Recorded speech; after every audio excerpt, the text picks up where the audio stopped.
अस्सलाम वालेकुम। प्रोग्राम तफ्तीशी के साथ मैं हूं सलमान कुरैशी। नाज़रीन, लाहौर के इलाका हंजरवाल में 32 साल खातून को गैरत के नाम पर बेदर्दी के साथ सर में गोलियां मारकर मौत के घाट उतार दिया गया। कत्ल करने वाले कौन थे, पुलिस उन तक कैसे पहुंची और वो गिरफ्तार होने के बाद क्या इंकशाफात कर रहे हैं, ये बताएंगे आज के प्रोग्राम तफ्तीशी। नाजरीन, हंजरवाल के इलाका में 32 साल फौजिया को बेदर्दी के साथ कत्ल कर दिया गया। उसके पीछे गैरत की वजूहात हैं। कत्ल करने वालों में मामू का बेटा और चाचू का बेटा शामिल थे। ये कत्ल की वारदात के मुद्दई मुकदमा और मकतूला के वालिद हमारे साथ मौजूद हैं, उन्हीं की जुबानी जान लेते हैं। बड़े बड़ा अफसोसनाक वाकया है जी। किवें हो गया सब कुछ? बेटी किथे रह रही थी? शादी किती हुई थी? ओदी शादी पहले की थी, बाद कुनी शादी हुई थी। अच्छा, रह रही। अच्छा, किसे बंदे दे नाल? आहो। अच्छा, ते उन्होंने ना 5-6 साल जिंदे ने बथेरा तरला मारिया भी चली चल। सही है। ते नहीं आखे लगी, नहीं आखे आंदी? नहीं लगी। अच्छा, फिर आख के ते असीं आख्या भी छड़ दिओ खड़ा। ठीक है। असीं फिर उनदे लोग कंड कर दित्ती। ठीक है। तुसी भी रहंदे सी पहले बच्ची दे नाल? पहले मैं उत्थे ही रहिंदा। किन्ने बच्चे ने तुहाडे? मेरे बच्चे 3 सन, एक फौत हो गया है, बाकी 2 ने। 2 है टोटल? 2 बच्चे ने तुहाडे? 2 हैगे ने। बच्चियां और बच्चे? हाँ जी, बच्चियां हैगियां ने 8। मतलब 11? हाँ, 11 बच्चे तुहाडे। ए किन्नवें नंबर ते सी फौजिया? ਇਹ ਹੈਗੀ ਸੀ ਇਹਦਾ ਆਪਣਾ 30 साल ਦੀ ਉਮਰ ਹੈ। ठीक है, तो ना पता है। ठीक है। ਇਹਦੇ ਤੋਂ ਛੋਟੀ ਹੈ ਮੇਰੇ ਕਾਕੇ ਤੋਂ। सही है। ਇਹਦਾ दूसरी ਥਾਂ ਛੋਟੀ ਹੈ। ठीक है। ਤੇ शादी ਕਦੋਂ ਕੀਤੀ ਸੀ ਇਹਦੀ? ਕਿੰਨੇ ਅਰਸਾ ਪਹਿਲੇ? ਇਹ ਹੋਇਆ ਮੇਰਾ ਕਾ 6 ਸਾਲ ਹੋ ਜਾਂਦੇ ਨੇ। ਅੱਛਾ, ਕਿਹਦੇ ਨਾਲ ਕੀਤੀ ਸੀ? ਉਹ ਹੈਗਾ ਮੇਰਾ ਭਣੇਵਾ। ਅੱਛਾ, ਰਿਸ਼ਤੇਦਾਰੀ ਹੈ? ਹਾਂ, ਉਹਦੇ ਨਾਲ ਕੀਤੀ ਸੀ। ਅੱਛਾ, ਤੇ ਨਹੀਂ ਬੱਤੀ। ਨਹੀਂ ਬੱਤੀ। ਪਹਿਲੋਂ ਖੋਜ ਸੀ ਤੇ ਫਿਰ ਪਿੱਛੋਂ ਆਣ ਕੇ ਨਾ ਤੇ ਅੱਖ ਲੱਗੀ ਮੈਂ ਨਹੀਂ ਬਸ। ਬੱਚਾ ਕੋਈ ਨਹੀਂ ਹੋਇਆ? ਨਹੀਂ, ਕੋਈ ਬੱਚਾ ਨਹੀਂ। ਤੇ ਹੁਣ ਇੱਥੇ ਕੱਲੀ ਰਹਿੰਦੀ ਸੀ? ਕੱਲੀ ਰਹਿ ਰਹੀ ਸੀ। ਅੱਛਾ। ਤੇ ਇੱਕ ਮਾਤਾ ਮੇਗਾ ਸੀ ਤੇ ਉਹਦੇ ਕੋਲ ਰਹਿ ਰਹੀ ਸੀ ਤੇ ਬਥੇਰਾ ਤਰਲਾ ਤੁਲਾ ਮਾਰਿਆ, ਮਿੰਤਾਂ ਵੀ ਕੀਤੀਆਂ, ਸਾਰਾ ਕੋਈ ਭਰਾਵਾਂ ਨੇ ਵੀ ਭੈਣਾਂ ਨੇ ਵੀ ਚੱਲ। ਅੱਛਾ। ਉਹਨੇ ਆਖਿਆ ਮੈਂ ਨਹੀਂ ਜਾ। ਨਹੀਂ ਮੰਨਦੀ? ਨਹੀਂ ਮੰਨੀ। ਫਿਰ ਉਸਦੀ ਬਾਕੀ ਪਿਆ ਸੀ। ਤੁਸੀਂ ਕਿੰਨੀ ਦੇਰ ਰਹੇ ਉਹਦੇ ਨਾਲ? ਮੈਂ ਤਾਂ ਮੇਰਾ ਖਿਆਲ ਹੈ 12-13 ਸਾਲ ਹੀ ਉਹਨੇ ਕੋਲ ਰਿਹਾ ਵਾਂ ਤੇ 5-6 ਸਾਲ ਹੋ ਗਏ ਜਿਹਦੇ ਨੇ ਉਧਰ ਆ ਕੇ ਤੇ ਮੈਂ ਨਹੀਂ ਉਧਰ ਗਿਆ। ਅੱਛਾ, 12-13 ਸਾਲ ਉਹਦੇ ਨਾਲ ਹੀ ਰਹੇ ਹੋ? ਹਾਂ, ਬੱਚੀ ਨਾਲ ਆਪਣੀ? ਬੱਚੀ ਨਾਲ। ਉਹ ਕਿੰਨੇ ਸਾਲ ਤੋਂ ਉੱਥੇ ਗਈ ਹੈ? ਉੱਥੇ ਗਈ ਮੇਰਾ ਖਿਆਲ ਹੈ ਕੁਝ 6-7 ਸਾਲ ਤੋਂ ਉੱਥੇ ਗਈ। ਅੱਛਾ, 12-13 ਸਾਲ ਘਰ ਰਹੇ ਹੋ? ਹਾਂ, ਆਪਣੇ ਘਰ? ਹਾਂ ਜੀ, ਹਾਂ। ਤੇ ਉਹਦੇ ਨਾਲ ਕਿੰਨੀ ਦੇਰ ਰਹੇ ਹੋ ਜਿੱਥੇ ਰਹਿੰਦੀ ਸੀ, ਜਿੱਥੇ ਕਤਲ ਹੋਈ ਹੈ? ਉੱਥੇ ਤੈਨੂੰ ਦੱਸਿਆ ਨਹੀਂ 5-6 ਸਾਲ ਉਹਦੇ ਕੋਲ ਰਿਹਾ ਮੈਂ। ਅੱਛਾ। ਤੇ ਜਦੋਂ ਫਿਰ ਨਹੀਂ ਆਖੇ ਲੱਗੀ ਫਿਰ ਛੱਡ ਕੇ ਵਿੱਚੇ ਤੇ 5-6 ਸਾਲ ਹੁੰਦੇ ਜਾਂਦੇ ਨੇ ਉਧਰ ਬਸ ਪਿੱਛਾ ਭੌਂਕ ਨਹੀਂ ਵੇਖਿਆ। ਸਹੀ, ਠੀਕ ਹੈ। ਤੇ ਕਿਵੇਂ ਇਤਲਾਹ ਮਿਲੀ ਤੁਹਾਨੂੰ ਕਿ ਉਹ ਬੱਚੀ ਜਿਹੜੀ ਹੈ ਤੁਹਾਡੀ ਕਤਲ ਹੋ ਗਈ? ਇਹ ਤਾਂ ਜਿਸਲੇ ਪਿੱਛੋਂ ਪਤਾ ਲੱਗਾ ਹੈ, ਮਾਰਨ ਵਾਲਾ ਤਾਂ ਆਸ਼ਕ ਸੀ ਤੇ ਦੂਸਰਾ ਸੀ ਭਤਰੀਆ ਮੇਰਾ, ਮੋਟਰਸਾਈਕਲ ਚਲਾਉਣ ਵਾਲਾ ਉਹ ਸੀ ਤੇ ਆਸ਼ਕ ਮਾਰਨ ਵਾਲਾ ਸੀ। ਆਸ਼ਕ ਤੁਹਾਡਾ ਭਣੇਵਾ ਸੀ। ਅੱਛਾ। ਤੇ ਸਮਾਜ ਜਿਹੜਾ ਸੀ ਉਹ ਭਤਰੀਆ ਹੈ। ਸਹੀ ਹੈ। ਇਹ ਉਹ ਭਣੇਵਾ ਜਿਹਦੇ ਨਾਲ ਸ਼ਾਦੀ ਕੀਤੀ ਸੀ? ਨਹੀਂ, ਉਹਦਾ ਭਰਾ ਭਰੂ ਹੈ? ਨਹੀਂ, ਉਹ ਹੋਰ ਹੈ? ਉਹ ਹੋਰ ਹੈ। ਅੱਛਾ, ਉਹ ਹੋਰ ਹੈ। ਠੀਕ ਹੈ। ਤੇ ਇਹਨਾਂ ਨੇ ਕਿਉਂ ਮਾਰੀ ਹੈ? ਬਸ ਉਸ ਕਿਤੇ ਕੋਲੋਂ ਲੰਘਦੇ ਸਨ ਤੇ ਕਿਤੇ ਲੰਘਦੇ ਪਾਣੇ ਕਿ ਕੋਈ ਤਾਨੇ ਕਿਸੇ ਦਿੱਤਾ ਹੀ ਹੋਵੇ ਨਾ ਤੇ ਖੁਰੇ ਕੀ ਦਿਲ ਚਾਹੀ ਜਾਂ ਕੀ ਨਹੀਂ ਆਈ, ਮੈਨੂੰ ਤਾਂ ਵੀ ਨਹੀਂ ਪਤਾ ਵੀ ਇਹ ਕੀ ਹੋਇਆ ਜਾਂ ਕੀ ਨਹੀਂ ਹੋਇਆ। ਜੇ ਥੋੜੀ ਜਿਹੀ ਮੈਨੂੰ ਕੋਈ ਸਵਾਹ ਪੈ ਜਾਂਦੀ ਤੇ ਮੈਂ ਤੁਕਰ ਪਹੁੰਚਣ ਦੇਣਾ ਹੀ ਨਹੀਂ ਸੀ। ਤੁਹਾਡੇ ਕੋਲ ਆਏ ਕਦੀ ਗੱਲ ਕੀਤੀ ਐਨੇ ਆਸ਼ਕ ਨੇ ਤੇ ਸ਼ਬਾਜ਼ ਨੇ? ਨਹੀਂ ਨਾ, ਕਿ ਇੰਜ ਤੁਹਾਡਾ ਮਸਲਾ ਹੈ ਜਾਂ ਨਾ ਕੋਈ ਗੱਲ ਨਹੀਂ। ਕੋਈ ਬਾਤ ਮੇਰੇ ਕੋਲ ਕੋਈ ਇਲਮ ਚ ਨਹੀਂ ਹੈਗੀ, ਨਾ ਮੇਰੇ ਬੱਚਿਆਂ ਵਿੱਚ ਤੇ ਨਾ ਮੇਰੇ ਚ। ਅੱਛਾ, ਸਾਨੂੰ ਕੋਈ ਪਤਾ ਹੀ ਨਹੀਂ। ਮਿਲਦੇ ਜੁਲਦੇ ਸੀ ਤੁਹਾਨੂੰ? ਹੈ ਉਸ ਤਰ੍ਹਾਂ ਮਿਲਦੇ ਮੁਲਦੇ ਹੀ ਸਨ। ਹਾਂ। ਤੇ ਇਹਨਾਂ ਸਾਨੂੰ ਦੱਸਿਆ ਨਹੀਂ, ਨਾ ਪੁੱਛਿਆ ਨਾ ਦੱਸਿਆ। ਤੇ ਜਦੋਂ ਇਹਨਾਂ ਮਾਰੀ ਮਰਾਈ ਸਾਨੂੰ ਕਿਸੇ ਨੇ ਭੇਜੇਗਾ। ਠੀਕ ਹੈ। ਉਦੋਂ ਨਹੀਂ ਤੁਹਾਨੂੰ ਪਤਾ ਸੀ? ਜਦੋਂ ਤੁਹਾਨੂੰ ਇਤਲਾਹ ਕਿੰਨੇ ਦਿੱਤੀ ਕਿ ਤੁਹਾਡੀ ਬੱਚੀ ਕਤਲ ਹੋ ਗਈ? ਇਹ ਤਾਂ ਜਦੋਂ ਆਪਣਾ ਉੱਥੋਂ ਲੈ ਗਏ ਨਾ, ਇੱਥੋਂ ਦਫਨਾ ਦਿੱਤੀ ਜੀ। ਅੱਛਾ। ਦਫਨਾ ਦਿੱਤੀ ਤੇ ਫਿਰ ਉੱਥੋਂ ਇੱਕ ਸਾਨੂੰ 2 ਇੱਕ ਆਸਫ ਸੀ ਤੇ ਇੱਕ ਹੈਗਾ ਸੀ ਵੇਖ ਮੂੰਹ ਤੇ ਨਾਮ ਫਿਰਦਾ ਠੀਕ ਹੈ, ਇਹ ਕੋਈ ਬੰਦੇ ਸੀ? ਉਹ ਸਾਡੇ ਉੱਥੇ ਪਿੰਡ ਦੇ ਨਾਲ ਰਹਿਣ ਵਾਲੇ ਨਾ। ਠੀਕ ਹੈ, ਉਹਨਾਂ- ਆਸਰ ਤੇ ਉਹਦੇ ਨਾਲ ਕੋਈ ਬੰਦਾ ਹੈ? ਆਹੋ, ਉਹਨਾਂ ਨੇ ਆ ਕੇ ਨਾ ਤੇ ਉਹਨਾਂ ਆਖਿਆ ਵੀ ਤੁਹਾਡੀ ਬੱਚੀ ਜਿਹੜਾ ਹੈ ਨਾ ਫਲਾਣਾ ਉਹਨੇ ਮਾਰੀ। ਅੱਛਾ, ਤੁਹਾਨੂੰ ਦੱਸਿਆ ਆ ਕੇ? ਸਾਨੂੰ ਆਣ ਕੇ ਦੱਸਿਆ ਹੈ। ਸਾਨੂੰ ਤਦ ਪੱਕ ਹੋਇਆ ਹੈ ਤੇ ਪਤਾ ਲੱਗਾ ਵੀ ਇਹਨਾਂ ਮਾਰੀ। ਆਸ਼ਕ ਦਾ ਨਾਮ ਲਿੱਤਾ? ਆਸ਼ਕ ਦਾ ਤੇ ਸ਼ਬਾਜ਼ ਦਾ? ਸ਼ਬਾਜ਼ ਦਾ। ਅੱਛਾ, ਫਿਰ ਤੁਸੀਂ ਕੀ ਕੀਤਾ? ਤੇ ਫਿਰ ਪਰਸੋਂ ਆਣ ਕੇ ਇਹ ਗ੍ਰਿਫਤਾਰ ਕਰਵਾਏ ਗਏ ਨੇ। ਅੱਛਾ, ਪਰਸੋਂ ਕਰਵਾਏ ਨੇ। ਤੁਸੀਂ ਫਿਰ ਉਹ ਜਦੋਂ ਤੁਹਾਨੂੰ ਪਤਾ ਲੱਗਾ ਤੁਸੀਂ ਪੁਲਿਸ ਨੂੰ ਦੱਸਿਆ? ਹਾਂਜੀ, ਅਸਾਂ ਫਿਰ ਪੁਲਿਸ ਨੂੰ ਦੱਸਿਆ ਤੇ ਫਿਰ ਆਣ ਕੇ ਦਾ ਸਾਰਾ ਕੋਈ ਕਾਰ ਕਰਾ ਕੇ ਤੇ ਫਿਰ ਪਰਸੋਂ ਇਹਨਾਂ ਨੇ ਫਿਰ ਚੁੱਕੇ ਨਹੀਂ। ਸਹੀ ਹੈ, ਫੜ ਕੇ ਲਿਆਂਦੇ ਨੇ। ਠੀਕ ਹੈ। ਹਾਂ, ਉਹ ਬੰਦਾ ਕੌਣ ਸੀ ਉਹ ਜਿਹਦੇ ਨਾਲ ਰਹਿੰਦੀ ਸੀ ਬੇਟੀ? ਉਹ ਮਾਤਮ ਸੀ। ਮਾਤਮ? ਹਾਂ, ਮਾਤਮ ਸੀ। ਮੁਲਾਜ਼ਮ ਸੀ? ਨਹੀਂ ਹਾਂ, ਮੁਲਾਜ਼ਮ ਲੋਕ ਨਹੀਂ ਸੀਗਾ। ਅਮਜਦ? ਹਾਂ, ਅਮਜਦ। ਅਮਜਦ ਨਾਂ ਸੀ ਉਹਦਾ? ਹਾਂ, ਅਮਜਦ। ਸਹੀ ਹੈ। ਉਹ ਵੀ ਰਿਸ਼ਤੇਦਾਰ ਸੀ ਤੁਹਾਡਾ? ਨਹੀਂ, ਸਹੀ, ਸਾਡਾ ਰਿਸ਼ਤੇਦਾਰ ਉਹ ਨਹੀਂ ਹੈਗਾ ਸਾਡਾ। ਹਾਂ, ਬਸ ਠੀਕ ਹੈ। ਫਿਰ ਇਹ ਸਾਰੇ ਮਾਮਲੇ ਦੇ ਉੱਤੇ ਕੀ ਚਾਹੁੰਦੇ ਹੋ, ਕੀ ਹੋਣਾ ਚਾਹੀਦਾ ਹੈ? ਨਹੀਂ ਜੀ, ਗਲਤ ਕੀਤਾ ਇਹਨਾਂ ਨੇ? ਗਲਤ ਕੀਤਾ ਹੈ, ਗਲਤ ਕੀਤਾ ਹੈ, ਗਲਤ ਕੀਤਾ ਹੈ, ਬੜਾ ਹੀ ਗਲਤ ਕੀਤਾ ਹੈ। ਕੀ ਕਰਨਾ ਚਾਹੀਦਾ ਸੀ ਇਹਨਾਂ ਨੂੰ?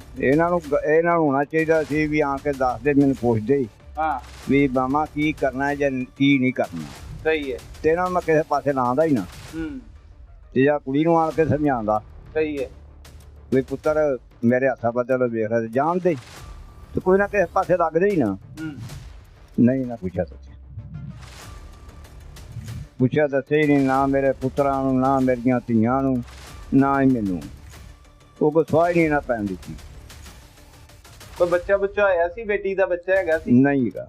ਅੱਛਾ, ਤੇ ਕਿੰਨੀ ਦੇਰ ਰਹੀ ਆਪਣੇ ਬੰਦੇ ਕੋਲ? ਮੇਰਾ ਖਿਆਲ ਹੈ ਕੋਈ ਸਾਲ ਸਵਾ ਸਾਲ ਹੀ ਰਹੀ ਬਸ। ਤੇ ਤਲਾਕ ਵੀ ਨਹੀਂ ਹੋਈ? ਨਹੀਂ। ਅੱਛਾ, ਇਹ ਤਲਾਕ ਵੀ ਨਹੀਂ ਸੀ ਹੋਈ। ਤੇ ਉਹ ਮਿਲਦੇ ਸੀ ਤੁਹਾਨੂੰ, ਉਹ ਜਿਹਨਾਂ ਨਾਲ ਰਿਸ਼ਤਾ ਕੀਤਾ ਸੀ? ਆਹੋ, ਆਉਂਦਾ ਜਾਂਦਾ ਸੀ। ਕੀ ਕਹਿੰਦਾ ਸੀ ਉਹ? ਆਉਂਦਾ ਸੀ ਮਾਮਾ ਜੇ ਟਰਾ ਦੇ। ਮੈਂ ਕਿਹਾ ਯਾਰ ਉਹਨੂੰ 2-3 ਵਾਰ ਆਖਿਆ ਹੈ ਤੇ ਆਂਦੀ ਅੱਛਾ ਦੱਸਣੀ ਆ, ਬਸ ਇਹੋ ਹੀ। ਮੈਂ ਕਿਹਾ ਪੁੱਤਰ ਆਸ਼ਾ ਦੀ ਦੱਸਣਾ ਚਾਹੁੰਦਾ ਸੀ? ਉਹ ਤਾਂ ਦੱਸਣਾ ਚਾਹੁੰਦਾ ਸੀ ਵਿਚਾਰਾ। ਫੇਰ ਵੀ ਕਹਿੰਦਾ ਸੀ ਇਜਾਜ਼? ਅੱਛਾ, ਤੇ ਬੇਟੀ ਕੀ ਕਹਿੰਦੀ ਸੀ? ਉਹ ਆਂਦੀ ਸੀ ਮੈਂ ਅੱਬਾ ਤੈਨੂੰ ਦੱਸਣੀ ਆ। ਅੱਛਾ, ਬਸ ਇਹ ਦੱਸਣ ਜੀ ਕੰਮ ਖਰਾਬ ਲੰਘ ਗਿਆ ਵਕਤ। ਤੇ ਹੁਣ ਕੀ ਚਾਹੁੰਦੇ ਹੋ, ਕੀ ਹੋਣਾ ਚਾਹੀਦਾ ਇਹ ਜਿਹਨਾਂ ਨੇ ਕੀਤਾ ਕਤਲ? ਇਨਸਾਫ ਹੋਣਾ ਚਾਹੀਦਾ, ਇਹਨਾਂ ਨੂੰ ਸਜ਼ਾ ਮਿਲਣੀ ਚਾਹੀਦੀ। ਹਾਂ ਜੀ, ਜੀ ਸਜ਼ਾ ਕਰਵਾਓਗੇ ਇਹਨਾਂ ਨੂੰ? ਹਾਂ। ਮਾਫ ਤੇ ਨਹੀਂ ਕਰ ਦੋ? ਨਹੀਂ, ਮਾਫ ਕਰ ਦੇਣਾ। ਖੁਰੇ ਉਹਦੀ ਕਿਵੇਂ ਵਿਚਾਰੀ ਦੀ ਤੜਫ ਨਿਕਲੀ ਤੇ ਮੈਨੂੰ ਪਤਾ, ਜੇ ਮੇਰੇ ਰੱਬ ਨੂੰ ਪਤਾ ਹੈ। ਵੇਖਿਆ ਸੀ ਬੇਟੀ ਨੂੰ? ਮੈਂ ਵੇਖਿਆ ਹੈ। ਕਿੱਥੇ ਗੋਲੀਆਂ ਮਾਰੀਆਂ ਸੀ ਉਹਨਾਂ ਨੇ? ਇੱਕ ਤਾਂ ਆ ਵਜੀ। ਅੱਛਾ, ਤੇ ਉਧਰੋਂ ਆ ਮੂੰਹ ਤੇ ਮਾਰੀ? ਤੇ ਸੀਨੇ ਤੇ ਮਾਰੀ? ਤੇ ਤੁਹਾਡੀ ਬੀਵੀ ਹੈਗੀ ਹੈ ਨੇ, ਉਹਦੀ ਬੇਟੀ ਦੀ ਮਾਂ ਵਾਲਦਾ ਹੈਗੀ? ਨਹੀਂ, ਉਹਨੂੰ ਤਾਂ 11 ਸਾਲ ਹੋ ਗਏ ਨੇ, ਫੌਤ ਹੋ ਗਈ। 11 ਸਾਲ ਹੋ ਗਏ। ਅਟੈਕ ਹੋਇਆ। ਬੱਚੇ ਕੀ ਕਹਿੰਦੇ, ਬੱਚੀਆਂ ਕੀ ਕਹਿੰਦੀਆਂ ਹੁੰਦੀਆਂ, ਭੈਣਾਂ ਕੀ ਕਹਿੰਦੀਆਂ? ਉਹ ਆਂਦੀਆਂ ਸਾਡੀ ਮਾਫ ਕਰਨਾ। ਮਾਫ ਨਹੀਂ ਕਰਨਾ? ਨਾ। ਤਕਲੀਫ ਚ ਹੈ ਸਾਰੇ ਦੁੱਖ? ਨਹੀਂ, ਉਹਨਾਂ ਸੀ ਭੈਣਾਂ ਨੂੰ? ਆਹੋ, ਭੈਣਾਂ ਨੂੰ ਮਿਲਦੀ। ਅੱਛਾ, ਭੈਣਾਂ ਨੂੰ ਮਿਲਦੀ ਸੀ। ਭੈਣਾਂ ਨੂੰ ਮਿਲਦੀ। ਹਾਂ, ਉਹਦੇ ਕੋਲ ਹੀ ਸਾਨੂੰ ਉਰਾਂ ਕਰਕੇ ਘਰ ਤੇ ਉੱਥੇ ਮਿਲਦੀਆਂ ਰਹਿੰਦੀਆਂ। ਪੁਲਿਸ ਠੀਕ ਕੰਮ ਕਰ ਰਹੀ ਹੈ ਤੁਹਾਡੇ ਨਾਲ? ਕੋਈ ਤਾਵਨ ਕਰ ਰਹੀ? ਨਹੀਂ, ਬੜਾ ਤਾਵਨ ਕਰ ਰਹੀ। ਅੱਛਾ, ਹਾਂ, ਬੜਾ ਤਾਵਨ ਕਰ ਰਹੇ ਨੇ। ਕੀ ਕਹਿੰਦੇ ਨੇ ਪੁਲਿਸ ਵਾਲੇ? ਉਹ ਆਂਦੇ ਨੇ ਜਿਸ ਤਰ੍ਹਾਂ ਆਖੋ ਤੇ ਉਸ ਤਰ੍ਹਾਂ ਹੀ ਹੋਵੇਗੀ ਸਜ਼ਾ। ਤੁਸੀਂ ਵੀ ਦਬਾਉਣਾ ਚਾਹੁੰਦੇ ਹੋ? ਹਾਂ ਜੀ। ਸਹੀ ਹੈ। ਕੋਈ ਕਿਸੇ ਕੋ ਮੁਤਾਲਬਾ ਕਰਨਾ ਚਾਹੁੰਦੇ ਹੋ, ਅਪੀਲ ਕਰਨਾ ਚਾਹੁੰਦੇ ਹੋ ਕਿਸੇ ਕੋਲੋਂ, ਹਕੂਮਤ ਤੋਂ? ਨਹੀਂ, ਅਸੀਂ ਪੀਬੂ ਮੈਨੂੰ ਚਾਹੀਦੀ। ਸਹੀ ਹੈ। ਹਾਂ, ਪੀਲ ਇੰਨੀ ਬੜੀ ਜਿਹੜੀ ਮੇਰੇ ਨਾਲ ਹੋ ਗਈ। ਇਨਸਾਫ ਚਾਹੀਦਾ। ਇਨਸਾਫ ਚਾਹੀਦਾ ਮੈਨੂੰ। अल्लाह पाक का सब्र देवे, इंसाफ दे। नाज़रीन, आपने गुफ्तगू सुनी। सादा से लोग हैं, आम से लोग हैं, मेहनत मजदूरी करते हैं बुजुर्ग।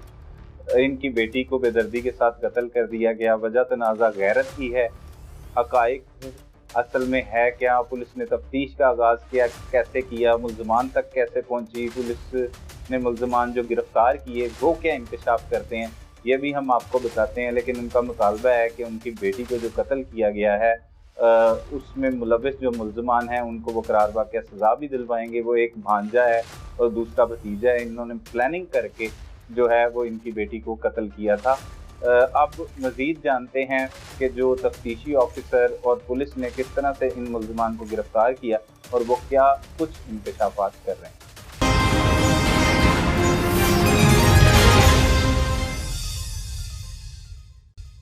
नाज़रीन, हंजरवाल के इलाका में 32 साला फौजिया को गैरत के नाम पर कत्ल कर दिया गया। पुलिस मुल्ज़िमान तक कैसे पहुंची, कत्ल के बाद तफ्तीश का आगाज कैसे हुआ, ये जानने के लिए हमारे साथ तफ्तीशी ऑफिसर हाफिज रियाज साहब मौजूद हैं। उन्हीं की जुबानी जानते हैं। हाफिज साहब, बहुत शुक्रिया, आपने वक्त दिया। अब साहब, ये कत्ल की वारदात की इतला किस तरह से मौसूल हुई और तफ्तीश का आगाज खासतौर पर किस तरह से किया गया, क्योंकि ये जब इतला मिली तो ये एक अंधा कत्ल था और इसमें पुलिस की ही मदय्यत में मुकदमा दर्ज हुआ था। तमाम तर शवाहिद किस तरह से इकट्ठे किए गए, तफ्तीश किस तरह से की गई? जी, बिस्मिल्लाहिर्रहमानिर्रहीम। बहुत शुक्रिया सर। इसमें ऐसा है कि सर 6 जुलाई 2024 को शाम के टाइम 15 पे कॉल हुई कि फायर करके किसी खातून को कत्ल कर दिया गया। सही। तो मैं और मेरी टीम, मेरे सीनियर सारे हम लोग मौके पर पहुंचे। कौन सी जगह थी? ये सर दरिया रावी के किनारे एक डेरा है मलिक हाजी आरफ साहब का। ठीक है। उस डेरे के बाहर करीब ये खेत में ये वाक़या हुआ था। तो वहाँ पे मौके पर जब हम मौके पे पहुँचे हैं, मेरे समेत मेरे इंचार्ज साहब, DSP साहब, SP साहब, सारे ऑफिसर मौके पे पहुँचे हैं, तो हमने देखा कि एक 30-32 साल खातून, उसकी लाश जो है खेतों में किनारे पे पड़ी हुई थी अंदर। अच्छा, सही। और वाज़ेह तौर पे नज़र आ रहा था इसको बदरिया फायरिंग कत्ल डैमेज था। सही है। दूसरे नंबर पे मौके से मुझे वहाँ पे 2 खौल मिले थे। कॉल मिले 12 बोर गन के जो 12 बोर इस्तेमाल की। जी, 12 बोर के जो खौल है कारतूस जो कि गन में इस्तेमाल होता है, पंप एक्शन टाइप 12 बोर में 1 नाली दो जो भी हो 2 नाली, उसमें वो इस्तेमाल होता है कारतूस। ठीक है। तो 2 खौल कारतूस यानी चले हुए कारतूस मुझे वहाँ से मौके से मिले थे। ठीक है। जो मैंने कब्जा पुलिस में लिया। सही है। तो इससे ये कंफर्म हो गया कि बदरिया फायर इसको कत्ल किया गया। ठीक है, लेकिन उस टाइम ये नहीं पता कि कौन मार गया, किसने मारा और किसी ने कुछ नहीं लिखा वहाँ पर? ये उस वक्त तक अननोन अकरस था। सही। हमें कुछ पता नहीं था पुलिस को कि कौन मार गया इसको। इसी वजह से पुलिस की मदय्यत में ये फिर FIR दर्ज हुई थी। अच्छा, मुकदमा पुलिस की मदद, पुलिस के नामअलूम मुल्ज़िमान के खिलाफ। ठीक है, फिर आगे किस तरह तफ्तीश? इसमें सर हमने मौके पे फिर फोरेंसिक टीम उसको बुलवाया। उन्होंने जी मज़ीद शवाहिद इकट्ठे किए। मैंने वहाँ पे मिट्टी खून आलूद कब्जे में लिए, खोल कारतूस कब्जा में लिए। उसके बाद फिर हमने डेड बॉडी को बाहिफाजत डेड हुसैना हॉस्पिटल में वहाँ पे जमा करवाया पोस्टमार्टम के लिए। जी, पोस्टमार्टम के लिए। और फिर हमने मुल्ज़िमान की तलाश शुरू कर दी। जो मकतूला थी उसके जो रिलेटिव थे, करीबी रिश्तेदार, सबको हमने इंटेरोगेट किया बारी बारी। अच्छा, ये जहाँ से लाश मिली थी आप बताओ? जी जी, खेतों में से, क्या उसके करीब ही उसका घर था? कितनी दूर थी वो? नहीं सर, उसमें तकरीबन 100 कदम के फासले पे है डेरा हाजी आरफ। वहाँ पे मकतूला की रहायश थी। वहीं पे वो छोटा मोटा जिम्मेदारा करती थी। अच्छा, खुद करती थी? खुद करती थी। उसके साथ एक और शख्स था हमजद नामी, वो भी उसी के साथ इसी जिम्मेदारा वगैरह करता था। अच्छा, वो कोई उसका रिश्तेदार था क्या? नहीं, रिश्तेदार कोई नहीं था, जानने वाला था। जानने वाला। तो बेसिकली ये दोनों मिलके वहाँ पे ये करते थे जिम्मेदारा। अच्छा, इसकी जान पहचान थी? जान पहचान थी, इससे ठेके पे ज़मीनों पे ये काम करते थे। ठीक है। फौजिया और हमजद। ठीक है। और फौजिया का क्योंकि मुकदमा दर्ज किया तब तक तो आपको सिर्फ फौजिया का नाम ही मालूम हुआ था? जी बिल्कुल। उसकी पता कैसे लगा कि कहाँ की रहने वाली है, इसके लवाहिकीन कौन है? अगर वो पता लगता तो उनकी मदय्यत में मुकदमा दर्ज? जी दुरुस्त है। उस वक्त हमें लोकेलिटी के जो लोग थे गिरदोनवा से आए वक़ूआ के बारे में इतला पाकर, तो हमें इस हद तक पता चला कि इसका नाम फौजिया है, उसके वालिद का नाम नज़ीर अहमद है, जो उस वक्त मौके पे अवेलेबल नहीं था। ठीक है। तो फिर हमने पुलिस इसमें मुद्दई बनी, FIR दर्ज हुई, हमने अपनी इन्वेस्टिगेशन स्टार्ट कर दी। तो फिर आगे सिलसिला चलता रहा। इसमें हमने ह्यूमन रिसोर्सेज इस्तेमाल किए हैं, सीक्रेट सोर्सेज जो हमारे होते हैं पुलिस के, वो इस्तेमाल की थी। काफ़ी जो रिश्तेदार हैं और गिरदोनवा में जो लोग रहायश पज़ीर थे उनको एज अ सस्पेक्ट हमने शामिल तफ्तीश किया। किस पहलू पर तफ्तीश चल रही थी?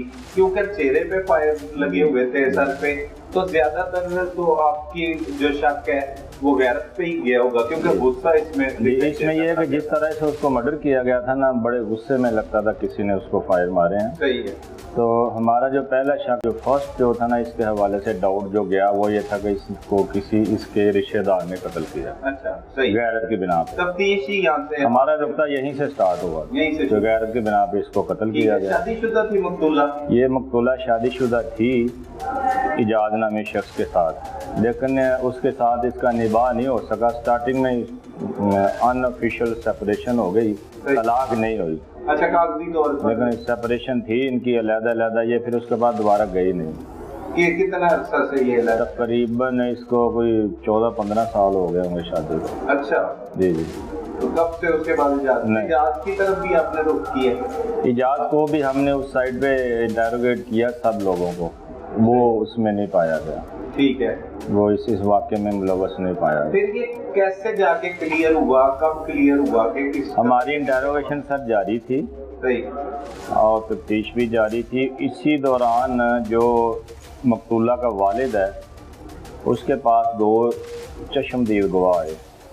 उन्होंने बताया उसके वालिद को कि हम उस वक्त मौके से गुजर रहे थे, तमाम वक़ूआ हमारी आँखों के सामने हुआ है, लेकिन ये जो हमारा मुल्ज़म मेन है ना, आशिक, ये शूटर है, आशिक ने हमें धमकी दी थी कि अगर तुमने किसी से जिक्र किया तो आपको भी कत्ल कर देंगे। ठीक है। ये आसिफ और गुलाम बास नाम के 2 लोग हैं जो लोकेलिटी के रहशी हैं। अच्छा। उन्होंने इस वक़ूआ को देखा। आसिफ और गुलाम बास जो एनी शाहिदीन है। जी, एनी शाहिद। ये इन्होंने जाके मकतूला के वालिद को बताया? मकतूला के वालिद को तब तक आप पहुंच चुके थे मकतूला के वालिद तक? वालिद जो है ना हमारे, वो राब्ते में आ चुके थे इंटेरोगेशन के थ्रू।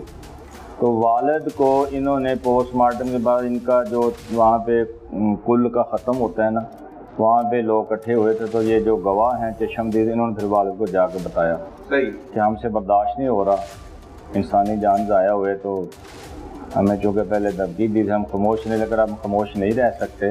आपकी बेटी को आशिक ने और शबाब ने कत्ल किया। सही।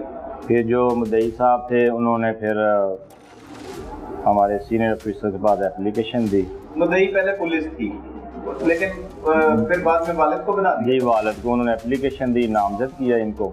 हमने की तलाश, ये रूह पोश थे, हमने इनकी तलाश की और जो भी अवेलेबल सोर्सेज थे, सीनियर की सारी हेल्प थी, प्रोटेक्शन थी और गाइडलाइन थी, सब एक टीम वर्क किया।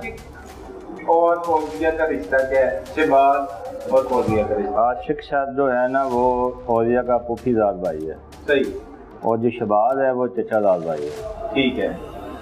आशिक के मामू की बेटी थी? जी, आशिक के मामू की बेटी। और शहबाज के चाचा की? उसके चाचा की बेटी थी। ठीक है जी। तो इन्होंने किस वजह, हमने जो इनकी इंटेरोगेशन किया ना, जब इनको अरेस्ट किया, सही, तो इन्होंने ये बताया कि हम इस इलाके में अक्सर आया जाया करते थे, मछली का शिकार, दीगर शिकार, रावी का किनारा है, उसके लिए शिकार के लिए आया जाया करते थे। तो लोकेलिटी के लोग हमें ताने मारते थे हमारी बहन के हवाले से कि आपकी चचादाद मामूदाद बहन है, वो इस अमजद के साथ रह रही है, आपको कोई गैरत नहीं आती, कोई शर्म नहीं आ रही आपको।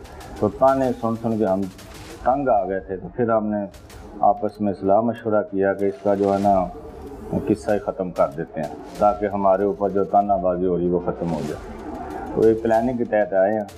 जो आशिक है, ये इसके पास 12 बोर गन थी, पहले से छुपा के लेके आए हैं। और जो शहबाज है, ये सहूलतकार है, ये मोटरसाइकिल पे इसको बिठा के लेके आया है और वक़ूआ के बाद फिर वापसी लेके गया है। अच्छा। तो इस तरह की प्लानिंग के तहत इन्होंने ये मर्डर किया है और बड़ा जालमाना तरीके से मारा उसको। लड़की को देख के ही उसको, बंदे को दिल में आता है रहम कि किस तरीके से इन्होंने कत्ल किया। सही है। वो जो खातून थी, शादीशुदा 14 साल कबल शादी हुई थी, क्या कोई उसकी औलाद भी थी? नहीं, औलाद कोई नहीं, औलाद नहीं थी। क्योंकि तो अपने घर वालों के साथ क्यों नहीं रहती? अब ये अल्लाह बेहतर जानता है। ये वो हमें जो हमारा अंदाज़ा है कि अमजद की वजह से नहीं वो जा रही थी। अच्छा, अमजद के साथ वो रहना उसके दोस्ताना था, इस वजह से नहीं जा रही थी। ठीक है। और ये उसकी रिहाइश से, जहाँ पे उसके घर वाले रहते हैं, उससे कितना फासले पर है? उससे कुछ 4-5 किलोमीटर बन जाता है। ठीक है। और ये ज़मीन कब से इसने ठेके पर ले रखी है? ये ज़मीन जो है, पहले इसका वालिद साथ रहता था, उस वक्त से है, लेकिन जो अकेली रहने का था 5-6 साल है इसको, और उससे पहले की ये ज़मीन वगैरह का थोड़ी बहुत थी, बस ज़्यादा नहीं। मुल्ज़मान जो है वो आशिक खास तौर पर पुरानी तफ्तीश क्या इंकशाफ करता है, कब उसने पहली बार प्लानिंग बनाई और फिर कैसे कत्ल को अंजाम दिया, कहाँ पे फरार? तकरीबन 4-5 दिन या 6 दिन पहले इन्होंने प्लानिंग की है आपस में इस काम के लिए। सही। और फिर तयशुदा प्रोग्राम के मुताबिक आए हैं। आशिक शादीशुदा है? आशिक शादीशुदा है, बाल बच्चेदार है। और शहबाज भी? शहबाज की नहीं अभी शादी, अभी नहीं हुई। ठीक है, वो कुंवारा है। अच्छा, इन्होंने प्लानिंग की, फिर प्लान के तहत आए। कितने बजे ये वहाँ पे? ये शाम सारा तकरीबन 6:30-6-7 बजे का वाक़या है। उस वक्त वो फौजिया कहाँ पे मौजूद थी? फौजिया उस वक्त ना अपनी एक गधा गाड़ी पे चारा लेके वापस आ रही थी। सही। डेरे की तरफ। जी कोई नहीं, कतन नहीं है, दूर दूर कोई एक मकान एक खेत में बना हुआ है, कोई 2 मकान किसी खेत में, जिस खेत में कोई शख्स रह के ज़मींदारा कर रहा है उसी खेत के किसी एक कोने पे उन्होंने 1-2 मकान बनाए हुए हैं, लेकिन प्रॉपर रेजिडेंट्स नहीं है, वो आर्जी समझ लें कि एक गुजारे के तौर पर जगह बनाई। वो आ रही थी वो था रेडी पर, तो ये आगे से जी, और इन्होंने सीधे ही उसे गोलियां मार दी। जी आशिक ने? जी, आशिक ने मारी। ठीक है। कितने फायर मारे? 2 सर फायर। 2, और चेहरे पर मारे? चेहरे, दोनों चेहरे पर। मारने के बाद यहाँ कहाँ फरार हो गए? ये फिर वो अपने राशि इलाके में चले गए। जिस इलाके में इनकी रहायश है उस साइड पे भी दरिया का किनारा लगता है। सही। तो इधर उधर छुपते रहे, कभी खेतों में, कभी बाग में, किसी में चले गए। घर पे नहीं अवेलेबल थे ये, हमने बहुत रेड किए इनके लिए। ठीक है जी। आप पहुंच गए थे, मतलब पता लग गया था जी? बिल्कुल। कोई जब एनी शाहिदीन ने बताया? ये बताया फिर के वालिद को? पहले हमें ये शक था कि किसी रिश्तेदार का ही ये काम है। ठीक है। लेकिन जब एनी शाहिदीन सामने आ गए, हमारी सप्लीमेंट्री स्टेटमेंट सामने आ गई उसके वालिद की, तो फिर तो कंफर्म हो गया ना सर, यही करते यही असल में। ठीक है। अच्छा, अमूमन देखने में आता है हाफिज साहब के कत्ल जो गैरत के नाम पर किए जाते हैं उसमें भाई मुलव्विस होता है या शौहर मुलव्विस होता है। मतलब ये पहला ऐसा गैरत का कत्ल बड़े अरसे बाद देखने में नजर आया है जिसमें मामू के बेटे ने और चचा के बेटे ने मिलकर प्लानिंग की और गैरत के नाम पर कत्ल कर दिया। क्या वो खुद इससे कोई ताल्लुकात बनाना चाहते थे, शादी करना चाहते थे? क्या मुल्ज़मान क्या कहते हैं आपके? इसमें ये बड़ा अच्छा सवाल किया आपने। ये सबसे पहले हमारे माइंड में, मेरे सीनियर्स के माइंड में यही क्वेश्चन आया था। तो गैरत सबसे पहले तो भाइयों की और बाप की जागती है। बिल्कुल। और नेचुरली उनकी जागनी चाहिए, इनकी कैसे जाग गई? इस पॉइंट पे हमने इंटरोगेशन की, बड़ी थॉट इन्वेस्टिगेट किया है। ये मकतूला के 2 भाई हैं, हयात हैं। उनको एक का नाम रशीद है, दूसरे का नाम नसीर है और वाला नज़ीर है। हमने इनके जो डिजिटल इन्वेस्टिगेशन वो भी की है और फिज़िकल इन्वेस्टिगेशन भी की है, सोर्सेज के थ्रू भी की है। इस वक्त तक जब आप मेरे पास बैठे हुए हैं इनका मुलव्वस होने का कोई सबूत नहीं मिला। ये मुलव्वस बिल्कुल हरगिज़ नहीं है। इस वक्त तक नहीं है। मेरी इंटरोगेशन जारी है, अभी हमने इसको अरेस्ट किया है, रिमांड पे है मुल्ज़मान। सही है। अभी इस वक्त जो मैं हतमी नहीं कह सकता कुछ। ठीक है। तफ्तीश जारी है। अगर ये मतलब हम ठोस एविडेंस पे किसी को चलान करते हैं। ये मुल्ज़िम क्या कहते हैं इस सवाल पर? मुल्ज़िम कहते हैं इनको, वो कहते हैं इनको कोई पता नहीं, हमने बताया ही नहीं किसी को। अच्छा। और जो वालिदैन है लड़की के, वालिद और भाई वगैरह, वो कहते हैं हमें भी इन्होंने, हम तो आराम से बैठे हुए थे, खामोश हो गए थे, सब्र करके बैठ गए, नहीं आती तो ना, हमें इन्होंने हवा भी नहीं लगने दी। अच्छा, वो भी इस चीज को महसूस करते थे कि ये अमजद के साथ रहती घर वाले? महसूस नहीं करते थे, वो भी चाहते थे कि इसको छोड़ के घर आ जाए। वो लेने गए कई मरतबा। अच्छा। लेकिन वो लड़की नहीं आई, उसने कहा मैं इधर ही ठीक हूँ, मैंने नहीं आना। सही। अब ये दोनों मुल्ज़मान गिरफ्तार हैं और इतराफ़ जुर्म भी करते हैं और यही बताते हैं कि इन्होंने लोगों के तानों से तंग गैरत के नाम पर। जी दुरुस्त है, गैरत के बिना पे ये बताते हैं कि गैरत की वजह से हमने इसको कत्ल कर दिया। ठीक है। तो गैरत का कानून के साथ तो कोई लेना देना नहीं? कानून बहुत एडवांस हो गया सर। गैरत का कानून में अब कोई लॉजिक नहीं है। बाकायदा सेक्शन ऑफ लॉ बन चुका है, 311 सेक्शन ऑफ लॉ, वो इंशाल्लाह हम इसमें ऐड करें। आप कर रहे हैं? हाँ बिल्कुल ऐड कर रहे हैं। वो बड़ा ज़रूरी है। उसका ये होता है कि गैरत के बिना पे किया हुआ कत्ल में फिर राज़ीनामा नहीं हो। अगर मकतूला के वालिद भी चाहिए, सब चीज़ हमारे जहन में है। आपने जो क्वेश्चन पुट अप किया था बहुत राइटली किया है, वो दुरुस्त है। तो उसी को मद्देनज़र रखते हुए हमने प्रोटेक्शन ये की है मकतूला की एक इंसानी जान ज़ाया हुए, उसको ऐसे जाने नहीं देंगे कि एक बंदा कत्ल करेगा दूसरा उसको राजीनामे में प्रोटेक्ट कर देगा। प्रोटेक्ट हम होने नहीं देंगे। सेक्शन 311 इसमें ऐड होगा, इंशाल्लाह ताला उसको एंड तक लेके जाएंगे। जब तक वही रहेंगे, लेकिन उनका इख्तियार नहीं होगा कि वो सुलह नहीं कर, इख्तियार नहीं होगा। और जो मकतूला है उसकी लाश के साथ उसके साथ हम इंसाफ करेंगे इंशाल्लाह। मुकम्मल इन्हें भरपूर सजा मिलेगी। बिल्कुल सर, बहुत शुक्रिया सर, थैंक यू।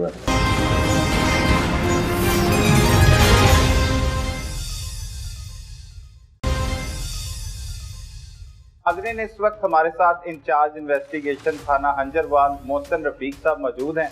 उन्हीं की जुबानी जान लेते हैं इस अफसोसनाक वाक़े के बारे में और असल में कातिल तक पुलिस किस तरह से पहुंची और अब इन मुल्ज़िमान को इनके किए की सज़ा किस तरह से दिलवाई जाएगी। बहुत शुक्रिया मोहसिन साहब, आपने वक्त दिया। मोहसिन साहब, पहले तो ये कि गैरत के नाम पर कत्लों की वारदातों में एक खौफनाक हद तक इजाफा होता चला जा रहा है, इसके पीछे वजूहात गैरत ही होती हैं या गैरत को घड़ा जाता है? जो अब तक रेशो चल रही है उसमें तो ज़्यादातर केसेस तो ऐसी हैं जहाँ पे गैरत ही होती है, क्योंकि इसमें हम थोड़ा सा अपने इस्लाम मज़हब से भी दूर हो गए हैं, जिस वजह से हम बच्चों के रिश्ते करते वक्त उनसे उनकी मर्ज़ी नहीं पूछते और उनकी मर्ज़ी के ख़िलाफ़ हम उनके जब रिश्ते तय कर देते हैं तो दोनों जब घर आपस में जुड़ नहीं पाते तो वहाँ पे ऐसे खिलाफात और ऐसी चीज़ें जन्म लेती हैं। तो इस सिलसिले में अगर हम अपने इस्लाम के सुनहरी असूलों को मद्देनज़र रखें तो ये केसेस काफ़ी हद तक कम हो जाए, कंट्रोल किया जा सकता है इन्हें। सही है मोहसिन साहब, बहुत से ऐसे पहले भी कत्लों की तफ्तीश की होगी, ये कत्ल भी आप समझते हैं कि इसी वजह से हुआ कि ये भी खतून जो है वो शादीशुदा थी लेकिन इसकी भी अलहदगी हो चुकी थी, इसमें भी आप यही चीज़ें सोचते हैं? बिल्कुल, इसमें तो ये तो बिल्कुल वाज़ेह केस है, बिल्कुल क्लियर हो चुका है। अब जैसे तफ्तीश हमारी हो चुकी है, हमने काफ़ी चीज़ें इंटरोगेट की हैं, सारे केसेस के हालात देखे हैं, सारे पहलुओं को मद्देनज़र रख के जब हमने तफ्तीश की तो ये चीज़ सामने आई है कि ये वाकई गैरत के नाम पे कत्ल हुआ है। सही है, गैरत के नाम पर ही हुआ है, लेकिन इसके पीछे जो वजूहात हैं वो जैसे पहले आपने बताई कि अक्सर औकात मर्जी के बगैर शादियाँ कर दी जाती हैं और शादियाँ वो चलती भी नहीं। जैसे ये भी शादीशुदा थी और मालूम हुआ कि 14 साल से ये अपने शौहर से अलहदा रह रही थी, तलाक भी नहीं हुई थी। क्या तलाक नहीं हुई थी, अलहदा रह रही थी और किसी शख्स के साथ कोई ताल्लुक था? जी, ये एक अपना शख्स था, उसके साथ ये काफ़ी अच्छे से रह रही थी रावी के इलाके में एक डेरे पे। वहाँ पे खेती बाड़ी थोड़ी बहुत उसके साथ मिलके करती थी और जानवर गाय भैंस एक को दो रखी थी, उसी की देखभाल उस बंदे के साथ रह रही थी अपने आशना के साथ। जबकि इसके घर वालों ने काफ़ी दफ़ा मुतअद्दिद बार से मना की है कि भी उसको छोड़ के अपने वालिदैन की तरफ या अपने भाइयों की तरफ ले, लेकिन उसने इस बात की मानने से इनकार किया और वो उसी के साथ रहती रही। जब काफ़ी अर्सा गुजर गया, काफ़ी मुतअद्दिद बार समझाया उन्होंने, काफ़ी दफ़ा समझाया, लेकिन उसे नहीं समझ आई। तो बाद में आगे ये इसके चचाजाद और फुफीजाद इसके 2 कज़नों ने मिल के ये प्लानिंग करके तो इसको आगे उसके डेरे के करीब खेतों में आके उसको कत्ल कर दिया।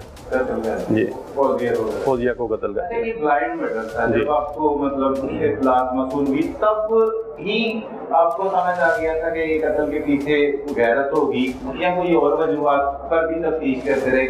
मुख्तलिफ पहलुओं पर तफ्तीश होती रही कि इसी को लेकर चले आप? नहीं, मुख्तलिफ पहलुओं पर तफ्तीश हुई है। जब सबसे पहले हमें इत्तला मिली थी तो हम अपने सीनियर ऑफिसर्स के साथ सारे जब मौके पर गए थे, रात का वक्त था, लेकिन वहाँ पे बिल्कुल खेतों का मैदानी इलाका है, खेत हैं और आबादी वहाँ पे नहीं है। वहाँ पे 2-3 चीज़ों की हमने जो उस वक्त फौरी कमी हुई थी ना, वहाँ पे ज़्यादा आबादी है, करीब कोई घर नहीं था, CCTV कैमरेज नहीं है, लाइट वहाँ पे नहीं थी और वर्षा में से भी कोई हमें फौरी तौर पे वारिस कोई भी नहीं मिला इसका। हमें सिर्फ डेड बॉडी मिली थी, हमें कोई वारिस नहीं मिला। जिस डेरे पे ये रहती थी उस डेरे के साथ एक दूर और डेरा था, वहाँ पे एक औरत रहती थी। उस औरत ने उसे इतला मिली फायर की आवाज़ से, उसे पता चला कि भाई यहाँ पे हुआ। जब उसने मौके पे आके देखा हो तो ये फौजिया का कत्ल हुआ था जी। उसने मोटरसाइकिल पे भागते हुए इतना पता चला कि कोई मोटरसाइकिल पे मार के फरार हो गया। उसने फिर जिस डेरे पे वो रहती थी, जो उस डेरे का मालिक था, उसको इतला दी। उसने फिर 15 पे कॉल की थी कि भी मेरे डेरे पे इस तरह कोई नामालूम बंदे नामालूम वजह से कत्ल कर गए फौजिया नामी लड़की को। फिर उसके बाद जब हम सारे मौके पे पहुंचे, ऑफिसर्स पहुंचे, कॉर्डन किया, चेक किया, वहाँ से हमने देखा किस वेपन के ज़रिए कत्ल हुआ है। वहाँ से हमें कॉल मिले फिर हमने उसके जब वर्षा को ढूंढने की कोशिश की तो पता चला कि ये अपने घर वालों से अलग काफ़ी अच्छा से इधर रह रही है। ठीक है, तो फिर जिसके साथ रह रही थी फिर उसको शामिल तफ्तीश किया। उससे जब तफ्तीश की तो फिर मज़ीद हमारे हालात सामने आए कि उसके फैमिली मेम्बर्स इस बात पे राज़ी नहीं थे, उसके वहाँ पे अकेले रहने पे इस बात के ख़िलाफ़ थे। तो इसके अलावा कोई और रीज़न फौरी तौर पर सामने ना आई। और जब मज़ीद तफ्तीश की फिर सारे फैमिली मेम्बर्स को फिर आहिस्ता आहिस्ता हमने इकट्ठे करके उनसे सबसे इंटरोगेट किया। और जब इंटरोगेट किया तो हमें 2-3 बंदों पे शक पड़ा। और जब शक पड़ा तो हम उस इंटरोगेशन करने के बाद जब हमने उनके घर रेड किया तो वो दोनों बंदे ही अपने घरों से फरार थे। ठीक है, वो उससे हमें मज़ीद हमारे शक को तक़वियत मिली कि भी ये वाकई ही इनमें कोई ना कुछ है मामला कि ये जो अपने घरों से फरार हैं। तो इसी दौरान मुद्दई को भी किसी ज़राए से उसको भी इतला मिल जाती कि मेरी बेटी को, जो बाप है फौजिया का, उसको भी इतला मिल गई कि मेरी बेटी को फलां मेरे जो एक भतीजा और भांजा उसने कत्ल किया। इस दौरान फिर उसने आगे हमें भी तक पहुंच गए थे और मुद्दई को भी इतला मिली। जी बिल्कुल ऐसे ही है। आपको क्या कड़ी मिली या कैसे आप उन तक कैसे पहुंचे? इसमें जदीद रवायती तरीका तफ्तीश तो अपनी जगह, लेकिन इसमें रवायती जो पुराना तरीका तफ्तीश है इंटरोगेशन का, फैमिली मेम्बर को कम से कम इसमें 25 से 30 अफराद को हमने शामिल तफ्तीश करके उनसे क्वेश्चन आंसरिंग की। तकरीबन उसके तमाम फैमिली मेम्बर्स को हमने शामिल तफ्तीश किया और उस सबसे क्रॉस क्वेश्चनिंग की। तो इसमें जिन के सवालों जवाब में हमें खला या जहाँ पे हमें स्पेस नज़र आई तो वो ये 2 बंदे ही नज़र आए थे हमें। तो क्या वो इस तमाशे से कोई मतलब लड़ाई झगड़े वाले या कुछ इस तरह के वाक़या? नहीं, साहब उनका रिकॉर्ड तो कोई ऐसा नहीं मिला। साहब उनका रिकॉर्ड नहीं मिला। हमने उनका रिकॉर्ड भी चेक करवाया जब हमने उनको अरेस्ट किया हमने रिकॉर्ड को, लेकिन कोई उनका साहब का रिकॉर्ड ऐसा नहीं मिला। ये उनका पहला केस है अपनी नोयत का जो डायरेक्ट उन्होंने मर्डर किया। वो शामिल तफ्तीश भी नहीं आपने किए थे? जी वो शामिल तफ्तीश नहीं जी। आपको इन पे ज्यादा शक? जी ऐसे ही है। ठीक है, बिल्कुल। जब आपने रेड किया तो वो घरों में मौजूद नहीं थे, वो फरार थे घरों से। और इस दौरान मुद्दई ने भी आपको नॉमिनेट कर दिया? बिल्कुल, मुद्दई को भी पता चल गया जब उसने नॉमिनेट किया और उधर से हमारी भी तफ्तीश की कड़ियाँ उधर ही जा रही थी तो हमें श्योर हो गया कि वही है। यही उस दौरान रूपुश हुए। फिर जब हमने उनको ट्रेस करके गिरफ्तार किया तो तफ्तीश की तो उन्होंने अपने जुर्म का इकरार कर लिया। ये कितने दिन लगे कत्ल की वारदात के बाद आप मुल्ज़मान को पहुंचने तक और उन्हें गिरफ्तार करने? ये तकरीबन 10 से 12 दिन के अंदर हमने ये केस ट्रेस कर लिया था। हाँ जी। पहले ये मुकदमा जो है वो पुलिस की मुद्दईयत में दर्ज हुआ? पहले बिल्कुल पुलिस, क्योंकि उसका कोई वारिस नहीं था। ठीक है, तो पुलिस ने अपनी मुद्दईयत में, बिल्कुल ये ब्लाइंड मर्डर था, बिल्कुल अंधा कत्ल था, पुलिस ने अपनी मुद्दईयत में उस पर FIR दी थी, कत्ल की FIR दी थी। नामालूम मुल्ज़मान के खिलाफ नामालूम वजह की बेस पे ये कत्ल हुआ है। फिर जब तफ्तीश का दायरा कार वसी किया तो हमें ये सारी चीज़ें सामने आई। तो फिर उसके बाद जब हमें पता लगा अभी तक की तफ्तीश में कि उसके बाप या किसी भाई का इसमें रोल नहीं है, फिर हमने इस चीज़ को वेरीफाइड करते हुए फिर अफसरान को सुना कर तफ्तीश, तो फिर हमने उसके वालिद को मुद्दई बनाया। लेकिन उसमें हमने एक काम किया कि अफसरान की मशावरत से, अफसरान की इजाज़त से हमने उसमें गैरत के नाम पे कत्ल की दफ़ा जा की ताकि ये कंपाउंडेबल ना रहे, ना उनकी सुलह। ये मुद्दई का इख्तियार खत्म हो जाता है। जी बिल्कुल सही है। उसका एक मतलब उसकी इजाज़त लेनी पड़ती है बाकायदा तौर पर उसे शामिल करने के लिए? सॉरी, उसकी इजाज़त लेनी पड़ती है दफ़ा को शामिल करने के लिए? नहीं, अफसरान के नोटिस में देना पड़ता है, अफसरान को सुनाना पड़ता है कि सुना के फिर ताकि सब अफसरान जब इत्तफाक करते हैं हमारी तफ्तीश से तो फिर हम उसको आगे कैरी ऑन करते हैं और फिर वो दफ़ा का नफाज करते हैं। नाम पर ही कत्लों में शामिल की जाती है 311 या किसी और मतलब 302 में भी की जा सकती है? 302 तो ऑलरेडी कत्ल की दफ़ा है ना, लेकिन 311 के गैरत के नाम पे कत्ल है, उसमें फिर राजीनामे का इख्तियार खत्म हो जाता है, सुलहनामा का इख्तियार, क्योंकि बाप है, उसके भतीजे भांजे हैं कि कहीं कल को किसी भी जगह पे जाके उसका खून जागता है या वो उसके दिल में नरम आता है, गोशा आता है, तो इस दफ़ा के लगाने के बाद ये चीज़ उसके बस में नहीं रहेगी। सही। अच्छा मोहसिन साहब, गैरत के नाम पर कत्ल होते रहते हैं लेकिन ज़्यादातर करीबी खूनी रिश्ते जो हैं वो मुलव्विस निकलते हैं, जैसा कि भाई, अगर खातून शादीशुदा हो तो शौहर, नहीं तो बाप हो सकता है। लेकिन ये कत्ल की वारदात है जिसमें एक मामू का बेटा है, एक चचा का बेटा है, ये कैसे मुमकिन हुआ? क्या इनकी कोई ऐसी नज़र थी, वो उससे शादी करना चाहते थे या कोई ताल्लुक बनाना चाहते थे? क्या इसके पीछे क्या वजूहत? आपने इंटरोगेट भी किया? जी मैं अर्ज करता हूँ, इसमें ऐसा है कि भी उसके भाइयों ने और बाप ने इसको बिल्कुल छोड़ा हुआ था। वो इसकी बिल्कुल परवाह नहीं करते थे, ना इसकी तरफ आना जाना था। लेकिन ये जो 2 लड़कियां हैं, इनका इस डेरे के पास से गुजर कर दरिया में शिकार करने के लिए आना जाना अक्सर रहता था। हफ्ते में 1-2 दफ़ा ये शिकार के लिए आते थे, मछली के शिकार के लिए। ये रहते थोड़ा सा दूर थे, लेकिन ये जो मछली का शिकार है दरियाए रावी पे करते थे, वो इसके डेरे के पास से गुजर कर रास्ता जाता था। ये हाँ, फौजिया के डेरे, ये वो रास्ता यूज़ करते थे। और जब भी ये रास्ता यूज़ करते थे, इसको जो गिरदोनवा के लोग जो दूर दराज या नज़दीक के डेरों वाले थे, वो उनको पता था कि ये इनकी जो कज़न है ये इधर रहती है अकेली, वो इनको फिर अप्रोच करते थे, फिर इनको बुरा भला या ताना या उनको ताने देते थे कि भी आपकी ये आपसे कंट्रोल में नहीं है या इसको ले जाएं। तो हमारे ख्याल में अब तक की तफ्तीश में बाप बेटे का कोई कसूर नहीं सामने आया, लेकिन ये वजह ये क्योंकि इनका आना जाना था, इनकी इंटरेक्शन ज़्यादा लोगों से, इसके गिरदोनवा रहने वाले लोगों से ज़्यादा होती थी, इसलिए इन्होंने ये फेल किया। ठीक है मोहसिन साहब, ये तो मुल्ज़मान का बयान होगा, क्या इससे आपने क्रॉस चेक भी किया है कि ऐसे ही वाक़यात थे कि लोग इन्हें ताने देते थे और इसी वजह से दिल बर्दाश्त कर इन्होंने? जी बिल्कुल, ये बिल्कुल बात ऐसी सामने आई। जब हमने सारा गिरदोनवा से खुफिया और एलानिया तफ्तीश की है तो ये चीज़ें सारी सामने आई कि ये वाकई ऐसा था। तो मोहसिन साहब, ये मुआशरे में हमारे चल क्या रहा है? एक तो लोग ना किसी को जीने देते हैं, अगर वो उनकी कज़न किसी के साथ रह रही थी तो इन लोगों का क्या कसूर था इन्हें ताने देना? और लोग कह कर भी जो है वो क्राइम करवाते हैं, क्या ऐसे लोगों को नहीं सजा मिलनी चाहिए? इन्हें नहीं शामिल करना चाहिए? क्योंकि ऐसे लोग तो मुआशरे में बढ़ते चले जा रहे हैं जो लोगों को बढ़ावा देते हैं किसी भी बात का और उनसे इतना बड़ा नुकसान करवा देते हैं। देखिए जी, अल्लाह ने हर इंसान को शऊर दिया, अकल दी है। हर इंसान अपने नफ़े और नुकसान का खुद जिम्मेदार है और समझ बूझ रखता है। अल्लाह ने इंसान को अशरफुल मखलूक़ात बनाया है, तो इस तरह अगर हर कोई किसी की बातों पे लगने लगे तो फिर तो हमारा मुआशरा तो बिल्कुल ख़त्म हो जाएगा, लम्हे में ख़त्म हो जाएगा।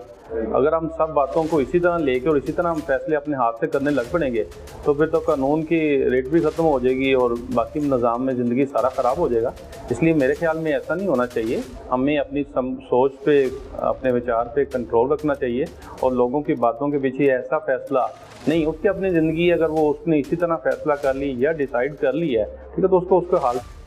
अब इन्होंने अपनी ज़िंदगी बर्बाद कर ली, फैसला तो इन्होंने लम्हे में लिया गैरत के नाम पे, लेकिन इनके अपने बच्चों या इनकी अपनी फैमिली का वो तो इन्होंने तो नुकसान कर लिया। तो इसलिए इंसान को अपने सोच विचार, इसलिए गुस्सा हराम करार दिया गया कि कुरान में कह दिया गया, अल्लाह ने कह दिया कि गुस्सा हराम है तो हराम। तो गुस्से में हमारे माशरे में ऐसे लोग मौजूद हैं जी बिल्कुल, लोगों को मजबूर कर देते हैं कि वो कोई इंतहाई कदम उठाएं और अपनी ज़िंदगी जो है वो तबाह करें। जी बिल्कुल, ये तो है। ये तो हंसते बसते घरों में भी ऐसा करने वाले लोग काफ़ी हैं। किसी को जाते जाते इशारतन शरारतें करने वाले, ये हमारे माशरे में ये काफ़ी आम है ये चीज़, जिसकी वजह से घरों में लड़ाई झगड़े फसाद हंसता बसता घर जो है किसी के लोगों की बातों से, लोगों के इंटरफेरेंस से ख़राब हो जाता है।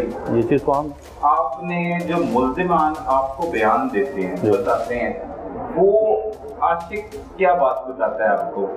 जो आपने पहले तो बता दी, लेकिन वो पूरा तफसीली आप उससे पूछते हैं तो वो कैसे बताता है कि उसने ये सारी प्लानिंग कब, कैसे और कहाँ की? आशिक ने बिल्कुल ऐसे ही बताया कि भी मेरा आना जाना था इधर से।